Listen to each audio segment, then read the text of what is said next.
भारतीय नर्स निमिषा प्रिया को जल्द ही यमन में मौत की सजा दी जाएगी। निमिषा जेल में बंद है। उन पर यमन के नागरिक तलाल अब्दो मेहंदी को ड्रग का ओवरडोज देकर हत्या करने का आरोप है। निमिषा और मेहंदी यमन में एक प्राइवेट क्लिनिक में पार्टनर थे। आरोप है कि मेहंदी ने निमिषा का पासपोर्ट अपने कब्जे में ले रखा था और उसे प्रताड़ित करता था। निमिषा को मौत की सज़ा से बचाने के लिए डिप्लोमेटिक लेवल पर कई कोशिशें की गई हैं, लेकिन इससे कोई फ़ायदा नहीं हुआ। सरकार का कहना है कि अब निमिषा को कोई चमत्कार ही बचा सकता है। यमन में मौत की सज़ा फांसी ही नहीं, कई तरीके से दी जाती है, जैसे गोली मारना। हालांकि यहाँ पत्थर मारना और सिर कलम करने का भी प्रावधान है, लेकिन इनका इस्तेमाल नहीं किया जाता है। गोली मारने से पहले दोषी को किसी गलीचे या कंबल पर चेहरा नीचे करके लेटा दिया जाता है। इसके बाद डॉक्टर दोषी की पीठ के ऊपर दिल की जगह एक निशान लगाता है और फिर जल्लाद ऑटोमेटिक राइफल से उसकी पीठ में गोलियां मारता है। कुछ मामलों में मौत की सज़ा से पहले कोड़े मारने की भी सज़ा दी जाती है। आपको बता दूं कि यमन में इस्लाम छोड़ने पर भी मौत की सज़ा दी जाती है। यमन के पीनल कोड के मुताबिक किसास, हुदूद और ताज़ीर के लिए मौत की सज़ा का प्रावधान है। किसास मतलब आँख के बदले आँख का नियम। इसके तहत हत्या के मामलों में पीड़ित के परिवार को ब्लड मनी देकर माफ़ी लेने का अधिकार है। हुदूद अपराध मतलब व्यभिचार, समलैंगिकता, धर्म त्याग और डकैती जैसे अपराधों के लिए शरिया के तहत मौत की सज़ा दी जाती है। ताज़ीर मतलब जैसे गंभीर अपराध जैसे टेररिज्म, आतंकवाद, जासूसी या देशद्रोह के लिए भी मौत की सज़ा दी जाती है। निमिषा की जान बचाने के लिए अब ब्लड मनी ही आखिरी उम्मीद है। हालांकि भारत सरकार ने सुप्रीम कोर्ट में कहा है कि वो निमिषा प्रिया मामले में ज़्यादा कुछ नहीं कर सकती है। अटॉर्नी जनरल आर वेंकटरमणी ने कहा है कि हम एक हद तक ही जा सकते हैं और हम यहाँ तक पहुँच चुके हैं। वहीं save Nimisha Priya international action council के वकील ने कोर्ट को बताया कि एकमात्र रास्ता यह है कि मृतक का परिवार ब्लड मनी यानी कि मुआवजा स्वीकार कर ले। परिवार को 10 लाख अमेरिकी डॉलर लगभग 8.5 करोड़ रुपए की पेशकश की गई है, लेकिन उन्होंने इसे ठुकरा दिया है। परिवार ने कहा है कि यह मामला उनकी इज्जत से जुड़ा हुआ है। अब निमिषा को फांसी होगी या फिर निमिषा की वापसी, ये तो पता नहीं। आज सुप्रीम कोर्ट में निमिषा प्रिया केस में सुनवाई हो गई और लेनेट अटॉर्नी जनरल ने आज एक 3 वीक्स का अकोमोडेशन के लिए टाइम मांग रहा था।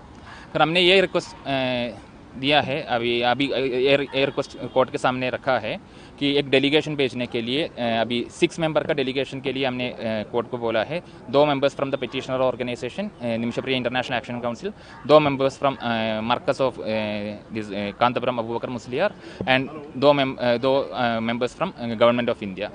और इसमें और ये डेलीगेशन जाके उधर ब्लड मनी नेगोशिएशन फैमिली के साथ करने के लिए हम सोच रहे हैं। फिर कोर्ट ने ये डायरेक्शन दिया है हमें सरकार को अप्रोच करने के लिए, और अभी यमन जाने के लिए ट्रैवल बैन है और सरकार को अप्रोच करने के लिए कोर्ट ने डायरेक्शन दिया है।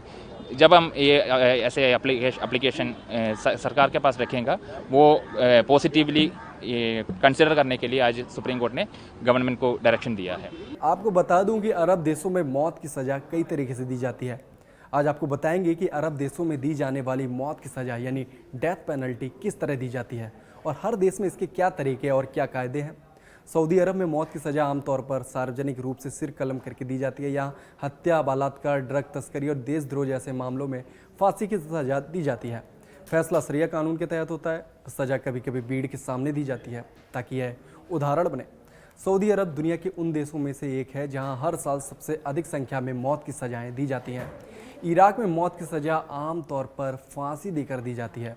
आतंकवाद, हत्या और अपहरण जैसे मामलों में यह सज़ा दी जाती है। यह प्रक्रिया आमतौर पर जेल में बंद दरवाजों के पीछे होती है, लेकिन कभी कभी विशेष मामलों में इसे सार्वजनिक रूप से किया जाता है। इराक में न्यायिक प्रक्रिया तेज होती है, लेकिन मानवाधिकार संगठनों द्वारा इसकी ट्रांसपेरेंसी पर सवाल उठते रहते हैं। ईरान तकनीकी रूप से तो अरब देश नहीं है, लेकिन पश्चिमी एशिया का हिस्सा है और अक्सर इस सूची में शामिल होता है। यहाँ मौत की सज़ा आमतौर पर फांसी के रूप में दी जाती है, कभी कभी सार्वजनिक रूप से भी। यहाँ बलात्कार, हत्या, होमोसेक्सुअल एक्ट्स और ड्रग्स से जुड़े अपराधों में मौत की सज़ा दी जाती है। मिस्र में मौत की सज़ा फांसी देकर दी जाती है, खासकर पॉलिटिकल अनस्टेबिलिटी के चलते। तो कई बार आतंकवाद से जुड़े मामलों में बड़ी संख्या में लोगों को मौत की सजा यहाँ सुनाई जाती है। कई बार यह फैसले तुरंत न्याय के तहत लिए जाते हैं, जिस पर अंतर्राष्ट्रीय आलोचना भी होती है।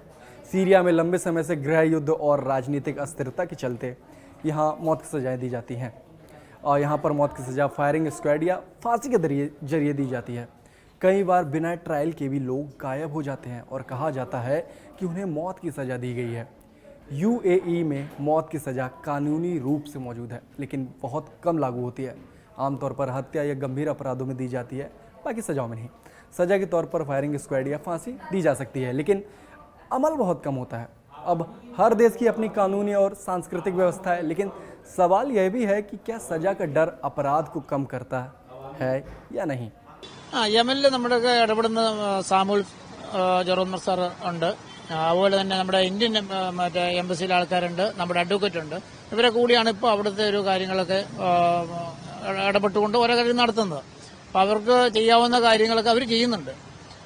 തന്നെയല്ല, നമ്മുടെയൊക്കെ ഇവിടുന്ന് ഇന്റർനാഷണൽ ആക്ഷൻ ഫോഴ്സ് ഒരു സംഘടനയുണ്ട്. അവരുടെ ഭാഗത്തുനിന്നും ഇതിനകത്തൊക്കെ ഉറക്കമുളച്ചുകൊണ്ടും ഒക്കെ ഒരുപാട് ഹാർഡ് വർക്കുന്ന ആൾക്കാരുണ്ട്. ഇതിനൊക്കെ താമസങ്ങൾ വരുന്നതിന്റെ ഒരു പരിധിവരെ കാരണം എന്ന് വെച്ചാൽ അവിടെ യുദ്ധമായതുകൊണ്ടും എംബസി ഇല്ലാത്തതുകൊണ്ടും ഗവൺമെന്റിന്റെ പ്രോബ്ലവും അതുപോലെ തന്നെ ഒരു ഇന്ത്യയും യമനും തമ്മിലുള്ള ഒരു നയനിർബന്ധ പ്രശ്നങ്ങളൊക്കെ കൂടുതൽ മെയിനായിട്ട് അവിടെ യുദ്ധത്തിന്റെ ഒരു പ്രശ്നമൊക്കെ ഉള്ളതുകൊണ്ട് മറ്റുള്ളടത്തുണ്ടെങ്കിൽ പോലും ഇവിടുത്തെ കുറച്ച് ക്രിട്ടിക്കലാണ്. അപ്പോൾ ആ ഒരു സംഭവം ഉള്ളതുകൊണ്ട് കുറച്ച് ലേറ്റ് ആകുന്നത് മാത്രമേ ഉള്ളൂ. പിന്നെ ഓരോ കാര്യത്തിനും ഇതൊന്നും അങ്ങോട്ടൊന്നും കയറി നമുക്ക് കൂടുതൽ കാര്യങ്ങൾ പറയില്ല. അവരുടെ ഭാഗത്തു നിന്നുള്ള കാര്യങ്ങൾ നമ്മൾ സ്വയത്തോടുകൂടി ഇടപെടുക, അവരതിനുള്ള പ്രതികരണങ്ങൾ അവർ നൽകുക, അല്ലെങ്കിൽ അവരുടെ ഭാഗത്തു നിന്ന് എന്താണ് അവർ ആഗ്രഹിക്കുന്ന ആ കാര്യങ്ങൾ തുറന്നു പറയുക. എന്തായാലും കാര്യങ്ങളൊക്കെ നടക്കുന്നുണ്ട്. പക്ഷേ അതിൻ്റെ ഒത്തിരി കാലതാമസങ്ങളൊക്കെ ഉണ്ട്. ഇപ്പോൾ അവസാന ഘട്ടം ഇങ്ങനെയൊരു കാര്യങ്ങൾ പറയണു. അതിൻ്റെ കാര്യങ്ങളുമായിട്ട് ബന്ധപ്പെട്ടിട്ട് കേന്ദ്ര ഗവൺമെന്റും സംസ്ഥാന ഗവൺമെന്റും എല്ലാം അതുപോലെ ഇന്റർനാഷണൽ ആക്ഷൻ ഫോഴ്സ് സംഘടനയൊക്കെ നല്ല അതിശക്തമായിട്ട് തന്നെ ഇടപെട്ടുകൊണ്ടിരിക്കുന്നുണ്ട്. ഇപ്പോഴും അതിനൊരു പൂർണ്ണത ലഭിക്കുമെന്നുള്ള ഉറപ്പ് തന്നെയാണ് നമുക്ക്.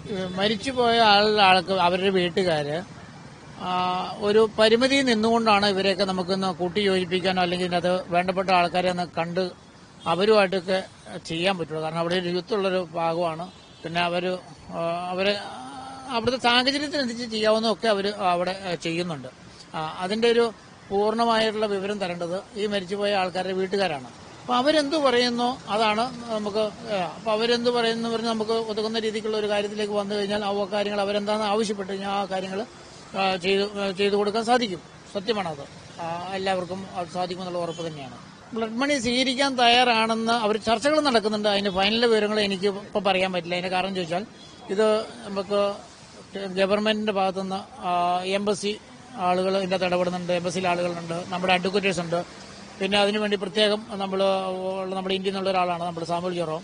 അവരെ കൂടി ഇതിൻ്റെ അതൊരു ചർച്ചകളും കാര്യങ്ങളും ഒക്കെ നടത്തിക്കൊണ്ടിരിക്കുകയാണ്. അപ്പോൾ എംബസിയുടെ ഭാഗത്തുനിന്ന് അത് പരിപൂർണമായിട്ടുള്ള ഒരു റിസൾട്ട് നമ്മളോട് പറയാതെ ഞാനത് പറയുന്നത് ശരിയല്ല.